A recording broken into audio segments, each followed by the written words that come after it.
Well, good evening to you and welcome to this program of Walter Rodney Groundings. I'm your host, Dion Abrams, as usual, here on this Sunday evening. And with me are my regular guests, Brother Desmond Trotman and Brother Takuma Ugonse. And we'll be talking about current issues in the political landscape of Guyana. It's good to be here with you this evening, and we do hope that you are enlightened by the discourse that we're going to have this evening. Welcome to Walter Rodney Groundings, gentlemen. Thank you. Thank you, Dion. Dion, before you go into the subject matter, Yes, sir. you had indicated last week Yeah. that you will try to get the Guyana Ghana Teachers. Teachers Union to be a guest on this program this week. Can you see what really has happened? Because I'm quite sure That that people- a lot of our viewers will have been looking forward to hearing from GTU about what their positions are in relation to these ongoing negotiations. So I'm not sure. Yeah, but I did call I don't have a direct number for Mr. Light, the president of the union, but I did call the office, and that was about 3-4 days ago, and I left my name, my number, and requested that contact be made for the union to be represented on the program so that teachers and other people can know what is happening with the union and the current agreement that they have with the administration in relation to salaries. We know that they have agreed to a 6 and an 8%, but what are the other things that people may want to know that they have no information on? But I didn't get any response from them, so I'm presuming that possibly the message didn't get to the relevant parties, and that subsequent to our program today, that they will make contact and we can have I did ask you also, Brother Trotman, to try to get onto the GTU so that we could have had them here to be part of the program and let people know exactly what is happening, but you two did not Yeah, I wasn't able get to. through. So that is our position, but I'm hopeful that we can get the unions, the executive of the union, to come and to talk to people in relation to where teachers are in the process of bargaining for better working conditions, wages and salaries and so on. All right? So that's the position. The current issue that seems to be taking the media by storm is the recent protest by the PPP in front of the parliament and inside the parliament itself. Now the president, Mr. Harmon, had made a pronouncement on the PPP's behavior in Parliament. But as distinguished gentlemen, Brother Trotman, you were a parliamentarian yourself. How do you see what transpired at that sitting of Parliament? But Dion, I would prefer to give a sense of my sense of what I believe will happen in this particular period, and then locate the situation in Parliament as part of the discussion. First, I want to say that I'm not surprised that the PPP has used the opportunity of President Granger's presentation to Parliament as a forum in which it is that they should seek to try to embarrass the government. I believe that insofar as parliamentary protests are concerned, that there is very little that should not happen, that could not happen in Parliament, very little. But over the years, what has happened, and I can remember as a member of Parliament, when it is that President Ramatar sought to address the Parliament, that in spite of how persons felt about the PPP government, that we allowed him to speak.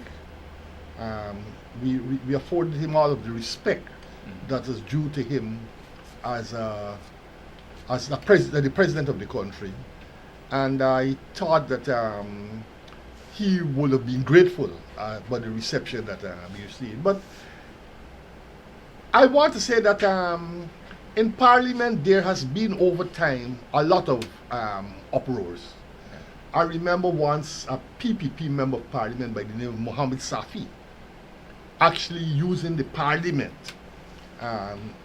in an attempt to display his anger at the way in which the PNC was in government at the time.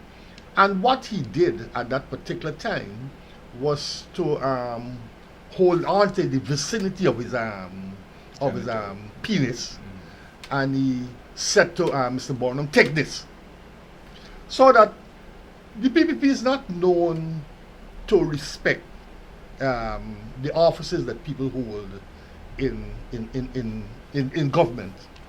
And I think that they will always use the opportunity of Parliament to address issues. And I believe that they felt so strongly about the position that they hold in relation to the appointment of Mr. James Patterson as chairman of the Elections Commission, that they will use every opportunity that they can, that is afforded them, to show their anger at what they believe is a unilateral imposition by President Granger on the situation. So I believe as much as Parliament is a body to be respected, Parliament will be used both locally and internationally as a medium for forces to express their individual and collective anger at the way in which government operates. Brother Ogun.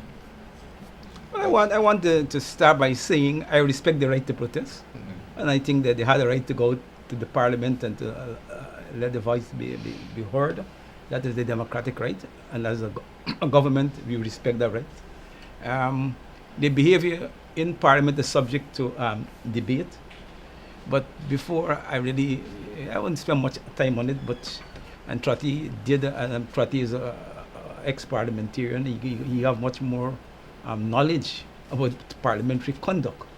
But I know that in some parts of the world, parliamentarians fight. Big fight. I remember the other day in South Africa, when a fraction broke away from the ANC and formed a party. When the president went to speak, they had to get the police and the security guard to get him out of the place. So Parliament is known to be a place of throwing up surprises. Politically, what struck me is President Granger calm throughout the storm. I think he surprised me. He showed incredible, capacity for most of the times he able to separate himself from the rockers and to deliver his speech. And I think for me, politically, I give the president A+. Bearing in mind that he's not a politician that came through the ranks. He's not a politician like many of us who stand up at the street corners and had to fight with the hecklers and so and get that kind of experience. So I give the president A+ for his ability to stand up there despite the PPP's effort and to deliver his speech effective in the context, to the nation. I think he have won a major political victory against the PPP. I think the PPP strategists felt that if they conduct themselves the way they conduct, the president may even have to end the speech and leave the parliament. And I think the fact that he prevailed in a very disciplined and orderly way, a dignified manner, I think it's a kind of political slap in the face. And I don't think they will try it again, because I think what they had expected they didn't get, So I give the president A+.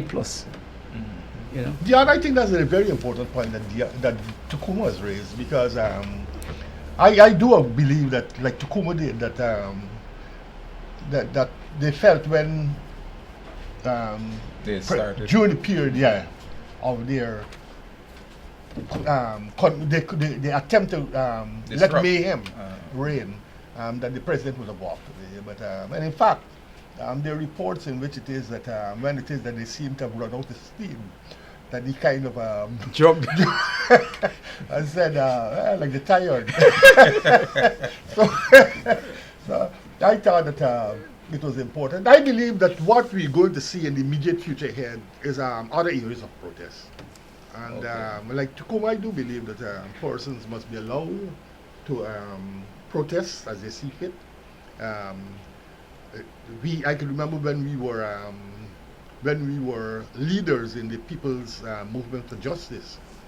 One of the things that the PPP used to do when it is that we had a weekly Friday march, and one of the things that they instructed the police to do was to designate areas far removed from the center of Georgetown for our marches and things.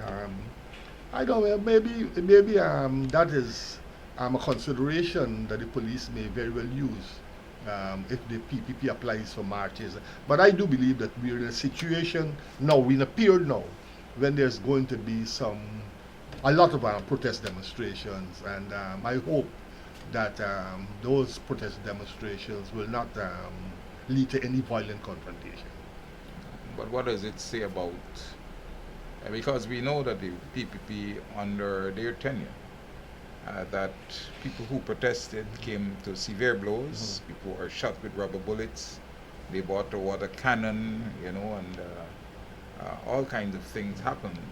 They used to cordon off the area in front of Parliament. People could not go there to protest, but they were in front of Parliament, and they were in Parliament with their placards and so on.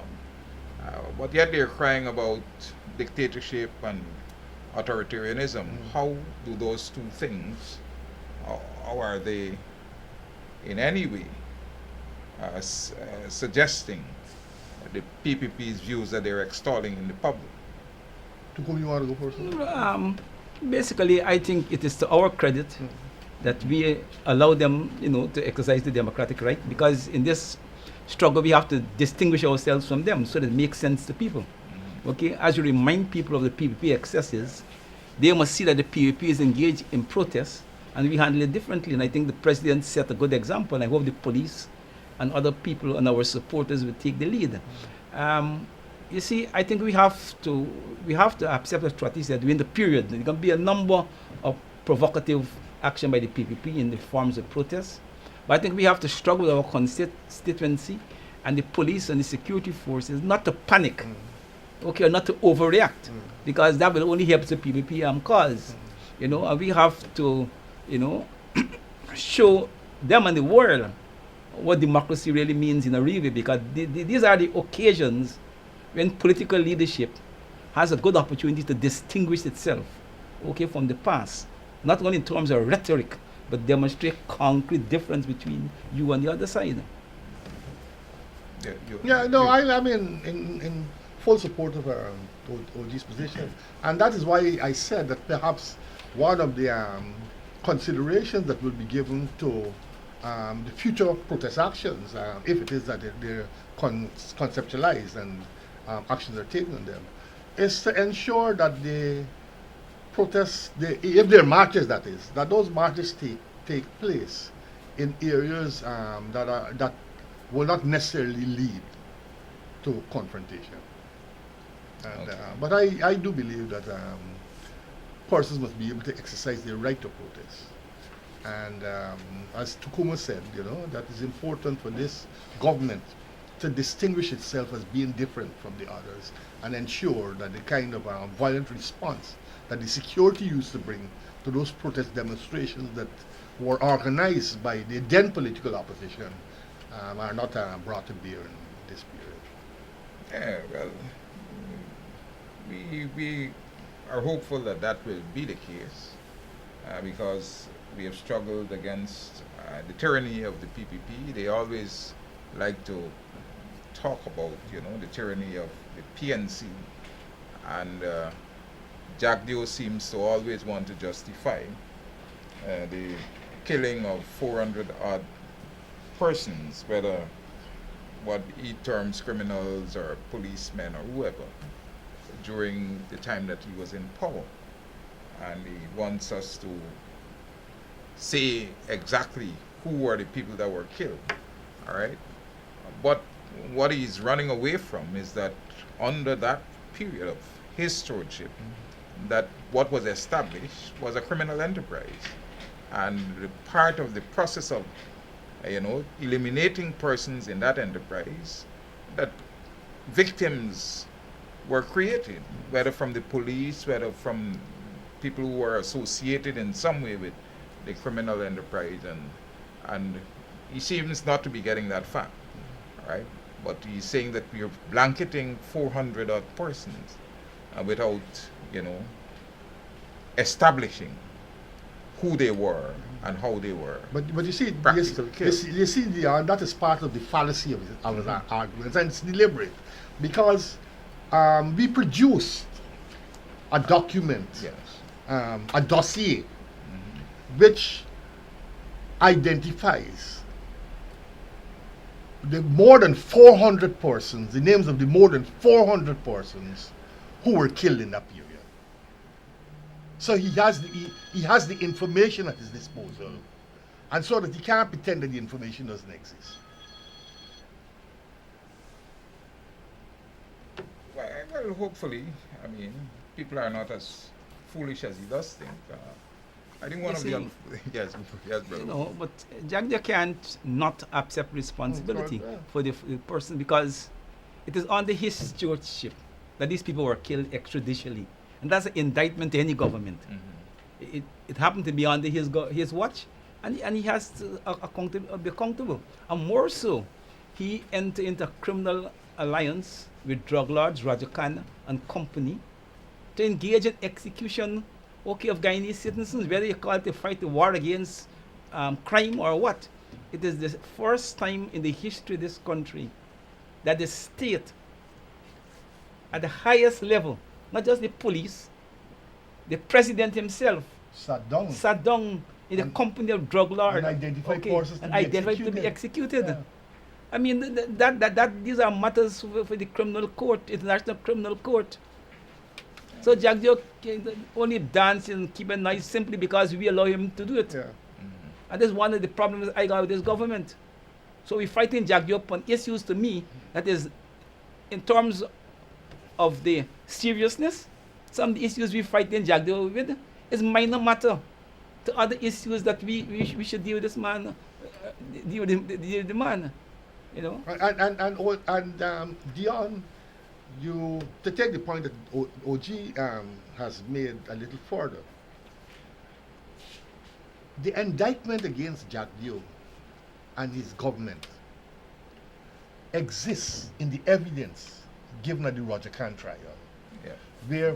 where it was information was provided about how it is these equipment could be Right. acquired and who facilitated the acquisition of the equipment, and so that facilitated the acquisition of the equipment that were used by Roger Khan. So Jagdio could pretend, but we must keep reminding the public that there is very strong evidence to show the extent of his collusion with the criminal cabal in the execution of persons in the country. And there's evidence of his minister's involvement. From the Home Affairs Minister, we name again, Gadraj. Yeah. Ramsamy. Yes, And these are evidence that came out in commission inquiry at the highest levels. So he can't run from it. He only could run from him to the extent that we allowing him to run.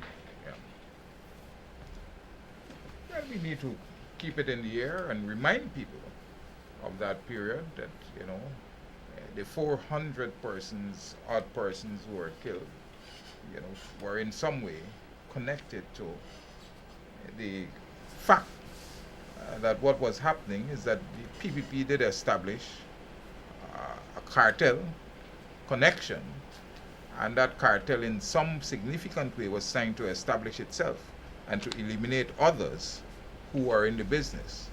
And so you had... But not only that, if it was restricted, that as bad as that is, they carried political instructions, kill people, political action on the behalf of the state and the PPP. And Dion, we mustn't forget that at Albion, during the period of Jagdio's tenure, there was an upheaval of unrest. And Jagdio himself in speaking to the people who were doing the protest demonstrations, and those people in the main were his supporters, he pointed out that in the crowd there were some media operatives who were hostile to the PPP and to what it is they were doing, and he called on them to deal with those people. And so that we must understand the extent to which it is that he was prepared to go in order to get his way. And that thing was a public, and the fact of the matter is that information exists in some of the media broadcasts and newspapers. Okay. And we must remember Kwame Wing, which was a political assassination outside the high peak. Yeah. Right. At a point in time when people felt that the country had gone past that period Of political of assassination, and so on. they execute a young man simply because they want to teach the opposition a lesson, particularly the AFC, and so who were promoting activities in Indian areas. These are serious criminal indictments. Well, that is why I continue to say, that the liberty that Jack Dio is given to be making these public pronouncements, that something serious needs to be, apart from our talking, that he needs to be brought to book, so that he understands that people recognize what he has done, and that he is concretely dealt with in such a way that he doesn't make these inflammatory statements that he continues to make, and believe that he's above board in relation to them.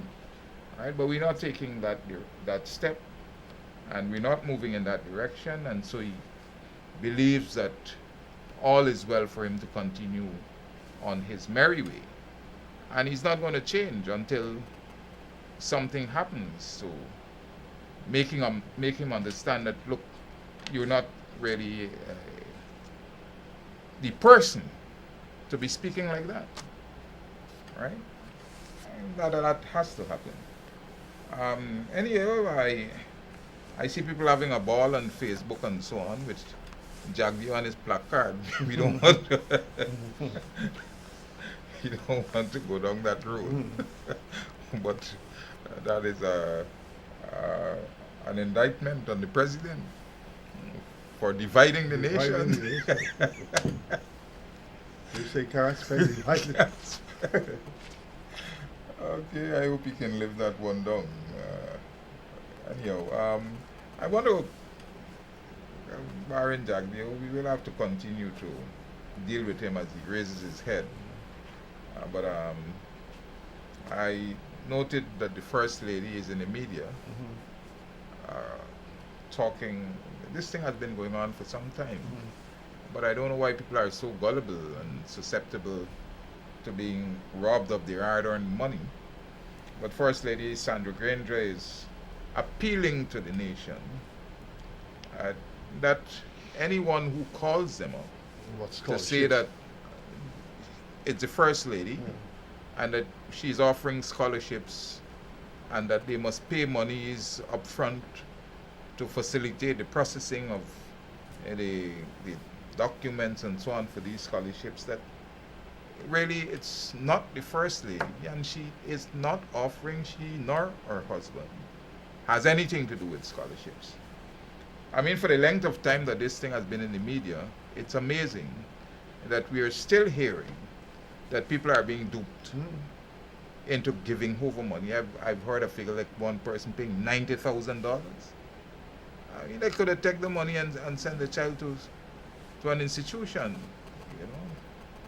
but what is it with people that it's not only the First Lady, but every day on Facebook, if you're on that website or possibly Instagram and all the others that there are, you may have people coming to request your friendship. You never know them or anything.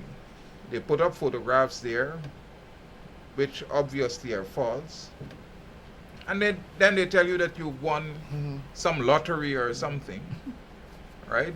and that your name has been selected for some grand prize and all of these things. And I normally would facilitate them, gaff with them to the point where they say, well, look, the last one said I won $5 million.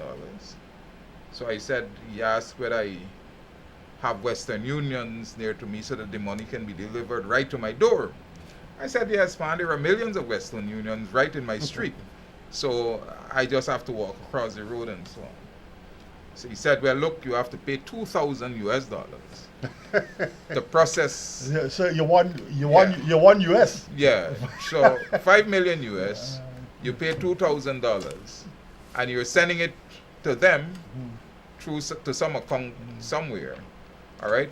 And then they're going to send the money through Western Union, and you're going to collect it. And people fall for these things. That's one of the biggest scams in being perpetrated on the internet. Yeah. Jamaicans are involved. The African continents are involved. Guyanese people are in Europe involved. and now Guyanese are involved. involved. Yeah. And people are still getting, I was home at one day when a guy called me and he said, man, look, it's your cousin from the United States. I said, cousin from the United States? He said, yes, man, I'm at the airport. I came in, I said, what's my cousin's name? He doesn't know a name of my cousin. He's saying, man, how much cousin you get in the States? What a name. I said, I gave him a name. He said, well, what are you telling me? It's me, man, it's me. Right? But then they're telling you that they didn't get money to pay some kind of fee and so on. I know one woman actually went and got duped by that.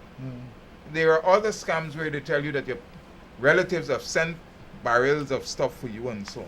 There's a need to clear it. And there's a need to clear it. Yeah. And so you have to go and drop off this money to process and so on. And people are falling for these scams. So people need to be aware, all right? And be conscious that people are using all manners of fraudulent means to get money out of them. One other thing that recently popped up is the use of people putting money into people's cellular phones. Yeah, there's another con. Right, they call you and tell you you won some GT&T got some special promotion or something. And so you have to put a lot of credit in people's phones. People put thousands of dollars in people's phones by that. One lady called me, I was at school, and she was just about to go out to put $50,000. Right? I said, she called to get her daughter. Her daughter was working at the school. To go with her to put this money. I good thing she called. All right? So you have to be conscious that these people are out there, and the First Lady is being impersonated here, all right?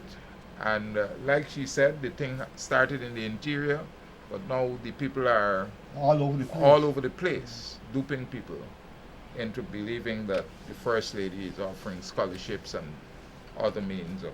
But what bothers me, Dion, is that these reports, there's so many of these cases happening, and I wonder if it is that the police, why is it the police have not set up a special unit to deal with this type of thing? I mean, the situation with the First Lady is not the first time that family, somebody in that family his name has been used in order to fleece people.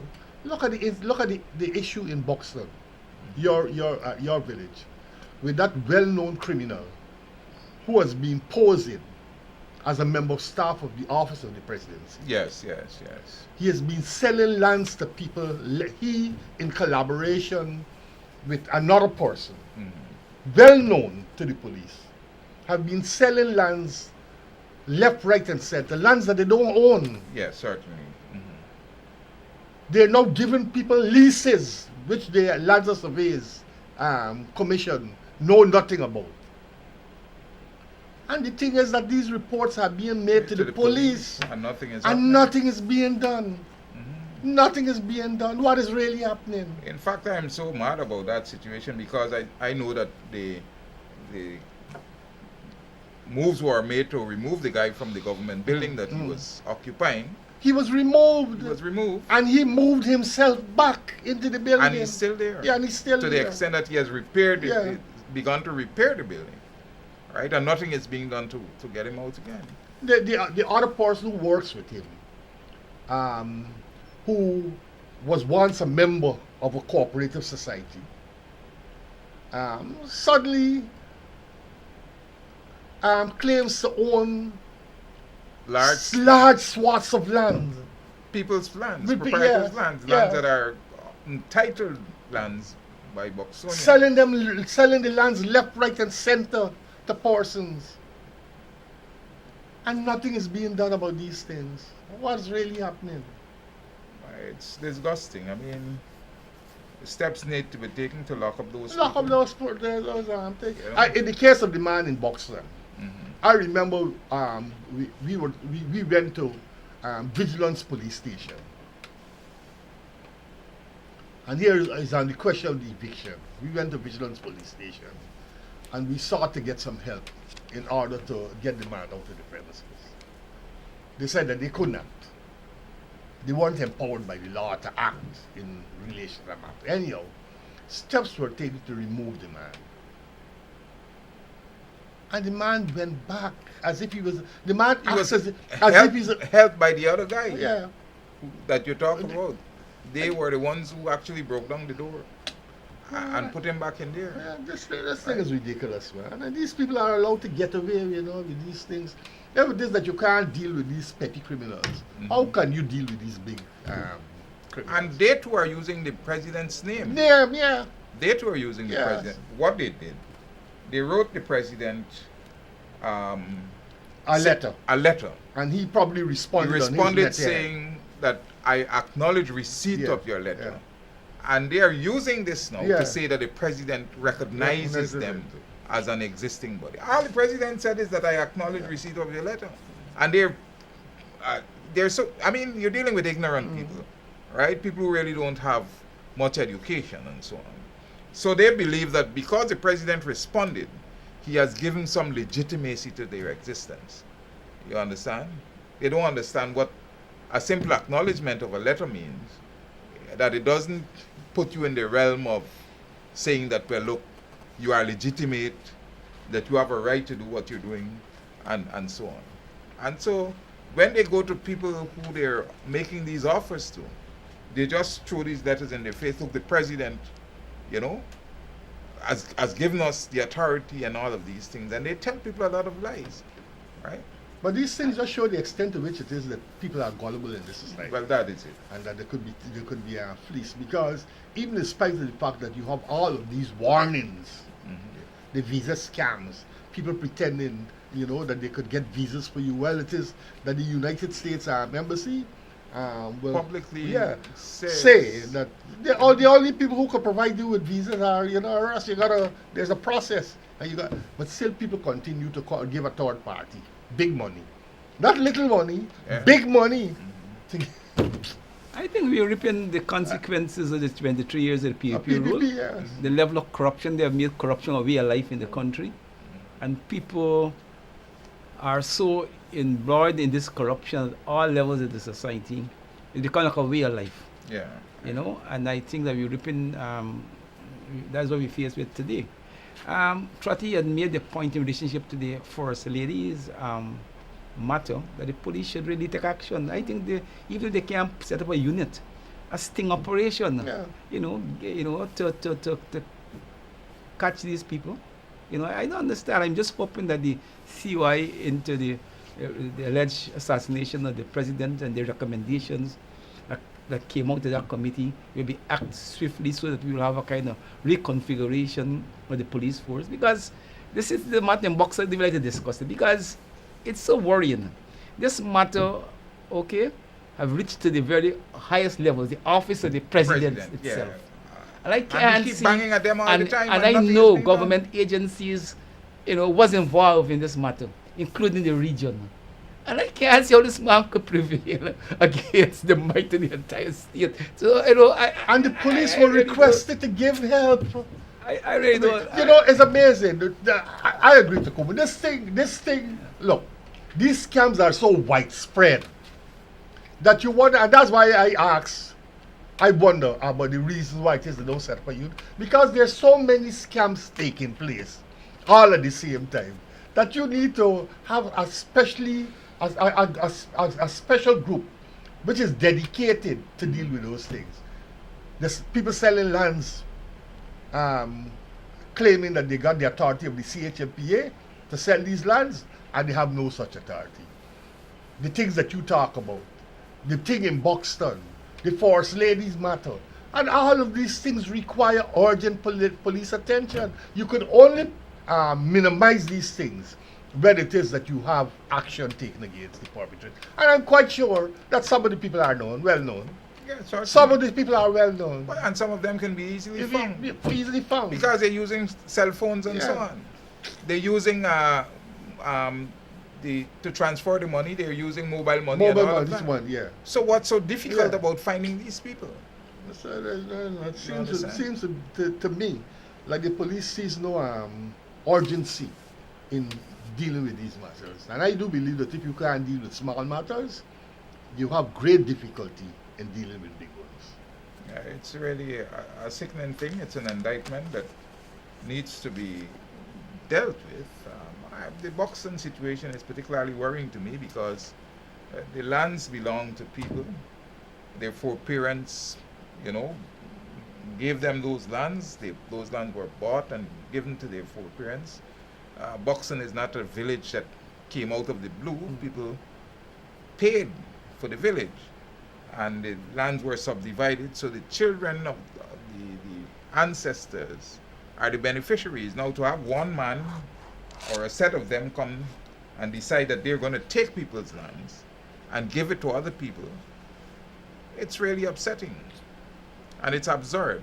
But something is wrong with that village because the village is supposed to settle the score. Yeah, I don't want to go further than that, but something is really wrong. That is why I'm saying that, it's going to reach a point where somebody is going to be affected and blood is going to be spilled. But we don't want it to get to that. That is why we saw the intervention of the highest authority in the land, the police. We went to the office of the president and the region and everybody.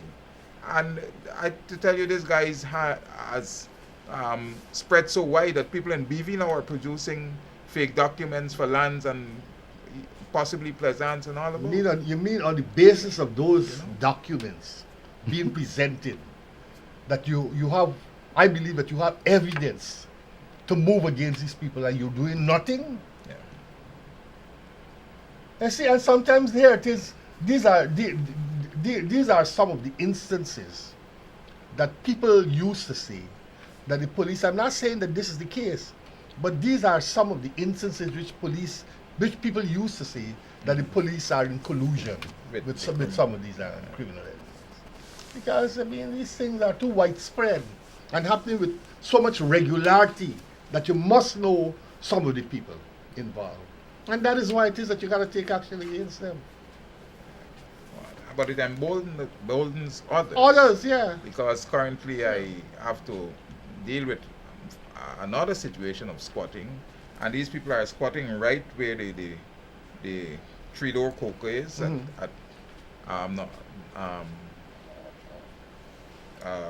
just after Vigilance, going to Bladen Hall, Strathsphere. There is that pump that three-door sluice that leads to and people are squatting practically on the dam, right? And then there's an area that is there, someone is claiming that he or she has the right to give away lands behind there, all right? And so people are now, even though the CHNPA has pronounced that they're taking a action against nonsense attitude to squatting, I call them and they set a right and so on. I'm going to do that. But you need to stop these things. Nip them in the bud, man. Right. Yeah. As soon as you see them raising their head, you deal with it immediately. All right? But that is the way things are. somebody comes up with a scheme all the time, trying to rip people off, and people fall for these things, all right? And now I see they're doing it with the oil and gas industry, calling companies and saying that, in order to get involved with ExxonMobil and so on, that they have to pay registration fees. So, so it's getting wider and wider and bigger and bigger, right? These are organized crime. Yeah. This is organized crime, This is the kind of crime you have to, deal with very fast, or else, you really expose society to real dangers, And we have a reflexes to fight petty crime, and a great tolerance to accept organized criminal behavior. Because you see, organized, those well-organized crimes, in those well-organized crimes, situations, a lot of money is spread around, and so that people, even the law enforcement agencies, are influenced by the freedom in which it is money floats around, and they have no, they certainly will have no interest in bringing a halt to this thing in which it is that they enjoy financial benefits from. Let's hope, that And it eventually destabilize the country politically, the political system. Yeah. It makes the whole political system look irrelevant. But we gotta hope that people see the need to deal with these things in a condign way, and that swift steps are taken as soon as they raise their head to deal with them. And the public has to be continually educated, that these things are happening so that they do not become victims. I see, Dion, very prominent among the movers of these illegal acts are some of those same members of civil society who want to pontificate as if it is that, they got peanuts. Some of them, some of them are prime movers in these things. And we have to understand that, you've got to really be very careful of how it is that you allow these people to just float around and give the impression as if it is that they got very, very clean. Well, we've seen that the local government commission has finally been installed, and the president, a chairman, has been elected in the form of Mr. Martin Momingo, former regional chairman of Region 10. Now, this question of the local government commission has been one that was there for quite a number of years under the PPP. The laws would have mandated that the commission be established, but no efforts would have been made to establish the commission. Now, what is your view of this that has occurred here, the establishment of the local government commission? I think if I could go first, I think that this is an important first step in allowing greater scrutiny of the local government operations by persons who are, I will want to say, who should be committed to ensuring that the local government system works. The local government the commission has been catered for the longest while, but the steps were never taken to get it off the ground. And then there was an intensification of the demands, and then legislation was passed, and then there was a kind of slow pace in which it is to get there, to get the thing established. Most of the persons who sit on the commission have experience with are political people.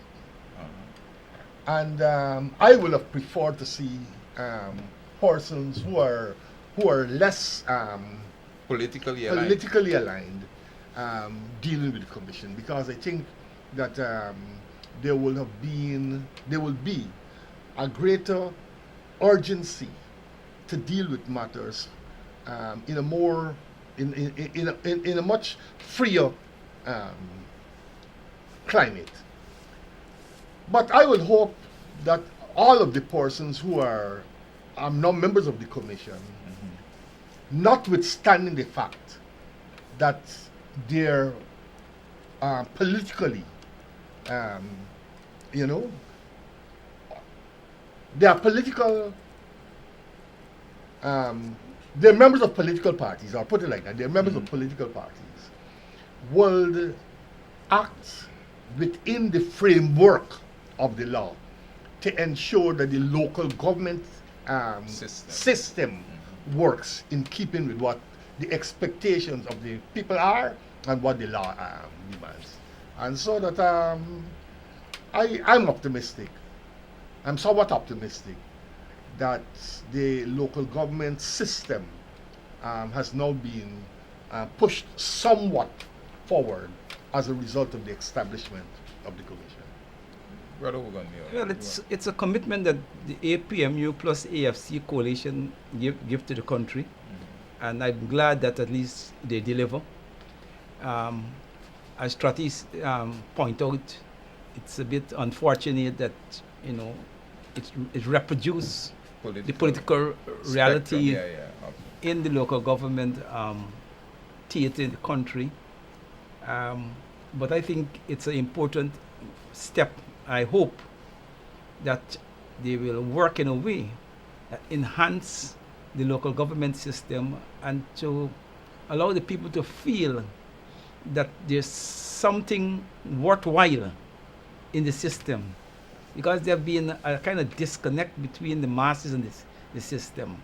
I mean, I don't feel that I could speak on it with the kind of authority that persons who actually work in the system, but you get a sense that in other countries, local democracy means quite a lot to people. A lot. And Guyana have come from a tradition, and Guyana have always been strong on it, that there are times that is a lot of our politicians and our persons who became politically active emerged out to the local government bodies in the village councils and so forth and so forth. And we saw over time, it began to lose its relevance. And I hope that the installation of the local government commission will help to generate confidence in the system, and we can see a rebirth of people's involvement in the process.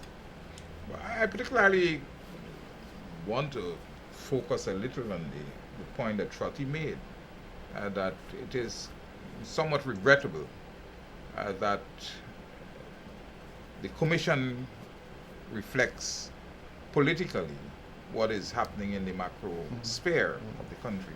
Because if my knowledge serves me right, the commission really was established to take away from the minister, the political operative, the kind of manipulatory power that he had over the local government system. Now, if you're taking it out of the hands of the minister, but you're putting it back into the hands of politicians again, then that is not, for me, a very significant variation from the traditional model that would have been there. But what we have to do is to hope that these people take with them the independence of mind so that they can deal with matters pertaining to local government. Because we've seen what transpired under the ministers who were in control of local government. The city council situation is a prime example, all right, that we've had running battles at the city hall with the PPP, under the PPP's tenure, with the town clerk and the council and all of these things. And we're hopeful that when matters now are taken to the commission, that the concerns raised whether by citizens or whoever, that the commission will deal with it on the basis of what is presented, so that any operative in the local government system who is not operating within the framework of the local government laws can be dealt with. Regardless of party. Regardless of party and so on. But Dion, listen to this. when it was that the APNU, I can speak for the APNU, conceptualized the establishment of the local government commission, they really were given thought to putting in place persons who were not necessarily affiliated to the APNU political parties. But this thing this commission really became politicized when it is that the PPP, because they were the first organization to announce, to submit the names of their preferred persons. Prominent among them was Normal the controversial Clinton Collymore, Suba. Right. I remember the law had required that Jack Joe, as leader of the opposition, consult with all of the political parties in Parliament on how it is that these persons should be submitted, or who these persons he should submit, the names of these persons. And we met in the Parliament buildings. On his side, I represented the APNU, and it was Jack Dio, Gail Teixeira, and Nandilal representing the PPP side. And Jack Dio said that he welcomed this, the commitment by the APNU to meet with him to discuss this thing.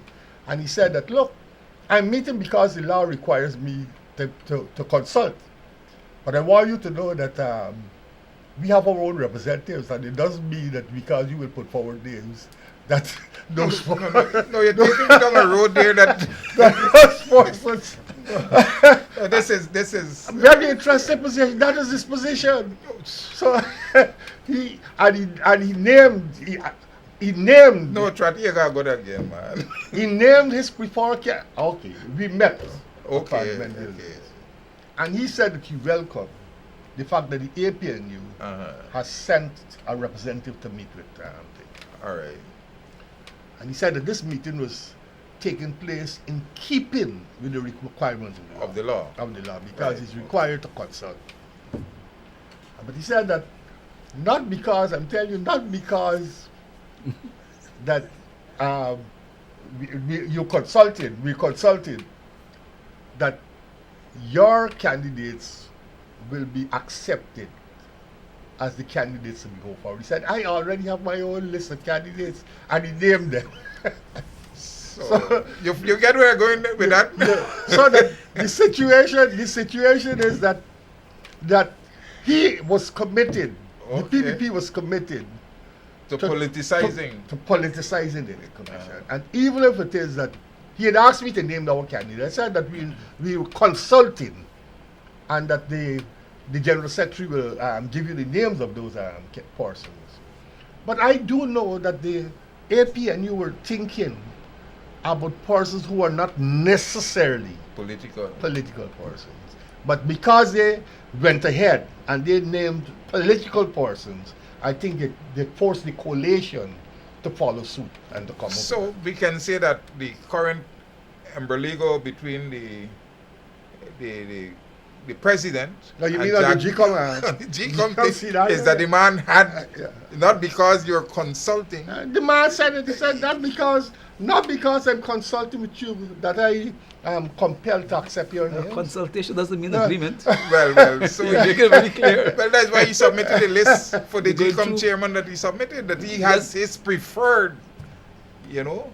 And I'm quite sure that if he hears about this thing, he's going to say, no, Trotman got it wrong. Right. He's going to say that. But that's So- what he said, you know. So he always has his agenda when he So- goes down that road of having appointments, and he will not step out of the political realm in anything that he does. But he expects that the president will, you know, somehow fall prey to his sinister plans and give him the, you know, the benefit of individuals that he possibly know are going to be favorable to him in whatever he does.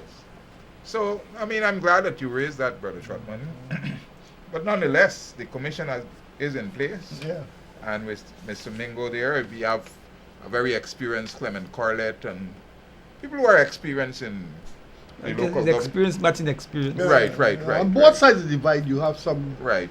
persons with thing, but unfortunately, all of them are political persons. And that is except for the Union Garnet and well. Oh, right. Well, okay, you could say that they are not. You could say that.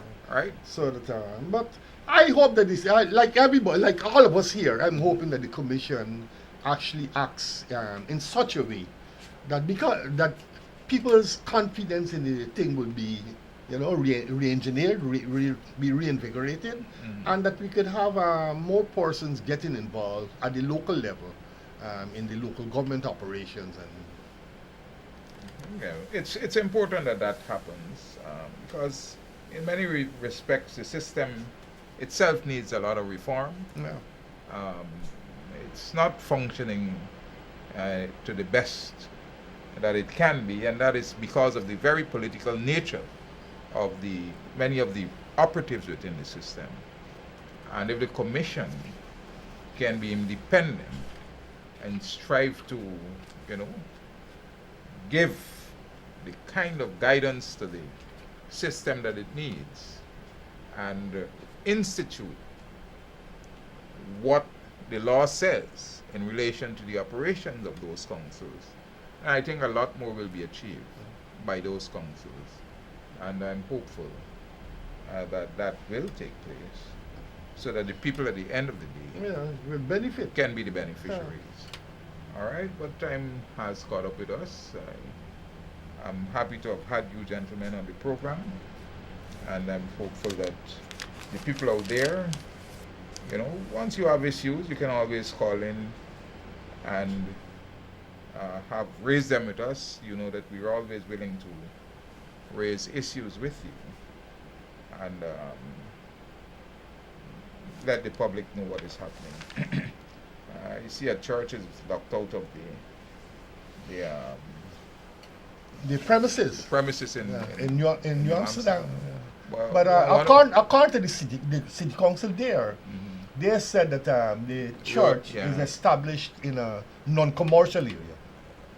In a commercial area, yeah. And as a result of that, they had to.